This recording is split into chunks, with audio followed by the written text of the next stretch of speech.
You know what? I should wear Christmas jumpers in all my videos.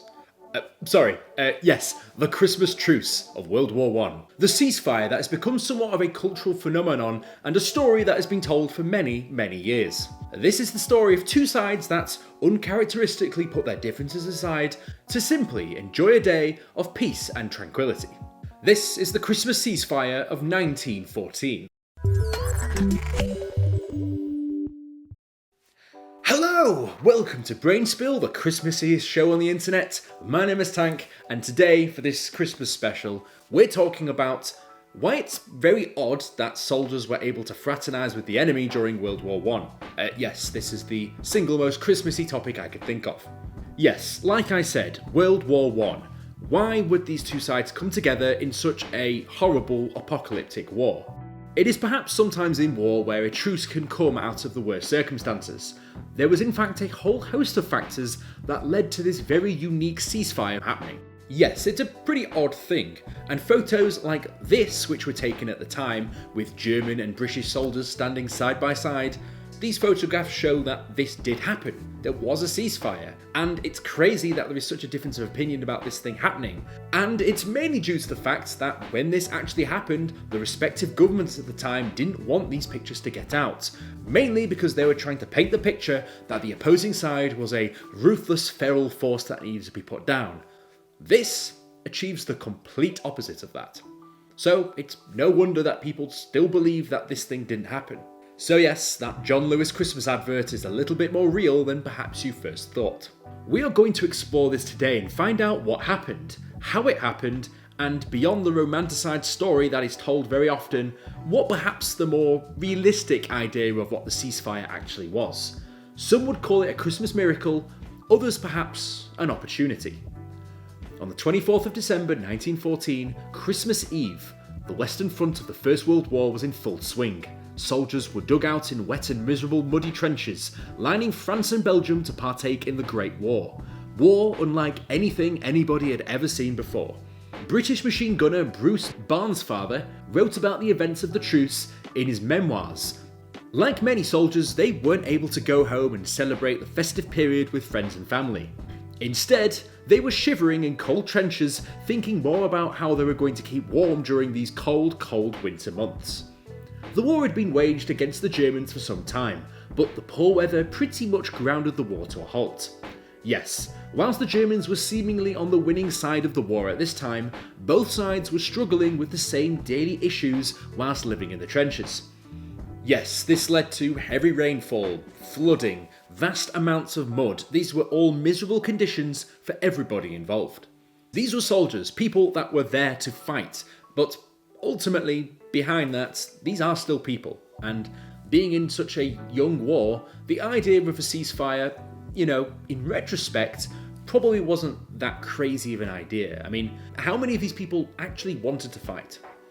So yes, despite the heavy rainfall and poor weather, on the eve of Christmas, however, the heavy rainfall stopped, the trenches drained, and much of the wet would slowly dry out, leaving the mud hardened, which gave way to a solid surface for a blanket of snow to be laid across the battlefield.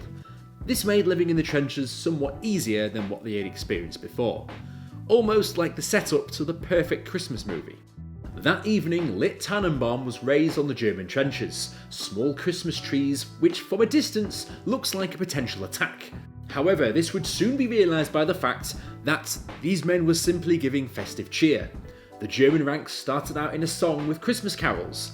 The British responded singing carols of their own, whilst the two sides did try a bit of a shouting match between each other and sending joking greetings to each other. This would mean one thing. Yes, whilst these both sides were singing and caroling, that meant that there was no fighting. There was effectively a ceasefire already happening at this time. People were able to enjoy their evenings without the fear of having gunfire and artillery rained on them. As strange as this is for sides that were in war with each other, this ceasefire was starting to happen up and down the trenches. Whilst admittedly it didn't happen everywhere, this was something to happen so significantly that it was recorded in numerous memoirs.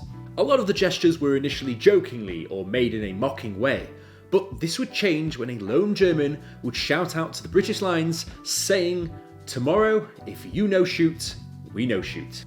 This would perhaps become more of a reality when, waking up in the morning, you looked up and saw your German enemies walking along the parapets in their trenches. Doing that in normal circumstances would almost get you immediately killed, but because it's Christmas, they decided to go out of their trenches.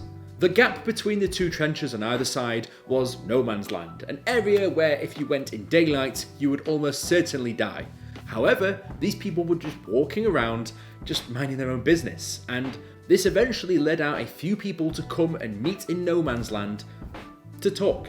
This fraternization with the enemy gave a few brave souls the feeling that perhaps they could just speak to their enemy and agree some sort of ceasefire just for the day perhaps. Sector along sector, many parts of the Western Front would meet, shake hands and agree to these informal ceasefires.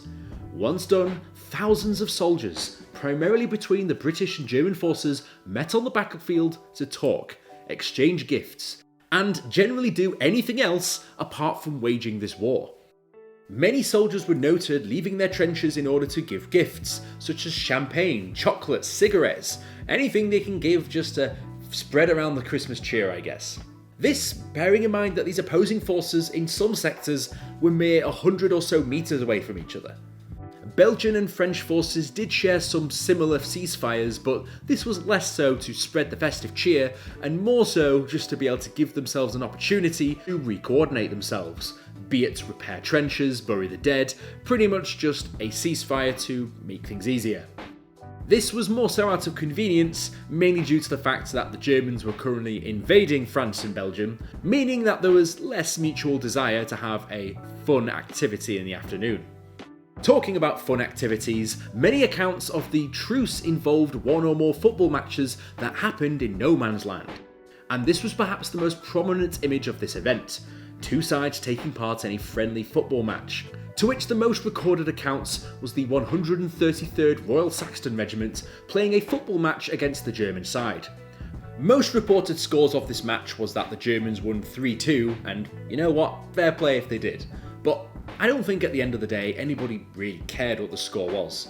I mean, it wasn't like your standard 11-a-side game. Apparently it was just people running in their hundreds to basically just kick a ball about for fun. I mean, that was all it really was. Fun. I mean, it's Christmas for crying out loud. Yes, this kickabout, this ceasefire that was going on, brokered most of the time for normal men of the ranks. This would soon be snuffed out after Christmas was over, however, with commanders becoming increasingly aware of what had happened, many of which had strict orders to cease fraternization with the enemy and resume the war. Many soldiers involved tried to make this peace last longer than just the day, but many of the higher-ups simply weren't having it. This was pretty much a straight artillery barrage to get the war swinging once more. Like I said earlier, many of the government and media bodies didn't really want to report on this happening, but that would soon change when the media abroad, particularly the United States, got hold of this story. They originally reported on this, and people were still skeptical about the idea of this evening happening. But that would all change when these photographs would start to arise in the media and newspapers, with these accounts quickly spreading. The media in the respective fighting countries would soon change their tune when these accounts began to surface, and then they basically sensationalised the stories. Whilst not everybody was agreeable to the truce, and many questioning the reasons as to why it took place, this would truly be a once-in-a-lifetime occasion, mainly due to the fact that by the end of the following year, in 1915, the war was no longer a youthful war. Things had escalated to a point where any prospect of a truce happening was well and truly out of the window. Many people involved had experienced the true harsh realities of war, losing loved ones and suffering personal loss as a result of the First World War. This would be a war that would evolve to the use of artillery, aggressive frontline combat, gas warfare, and basically anything more nasty than 1940 had to throw at it. By this point, there was no real hope of a ceasefire happening, and really beyond that, a repeat of there being what happened on the Christmas of 1914. And yeah, those are what I believe are the main reasons why this event was so unique and why, well, we may never get anything like it again. But it is certainly a Christmas tale nonetheless. And as you might imagine, there's an awful lot that I didn't actually touch on today, so if you are interested in this a bit further, I'd certainly advise checking out some of the sources down below, because there's some real interesting stuff in there. But there we are, a Christmassy tale for a Christmassy day. If you liked that video, here's another one just like it. And I'll see you guys in the next video. Fantastic.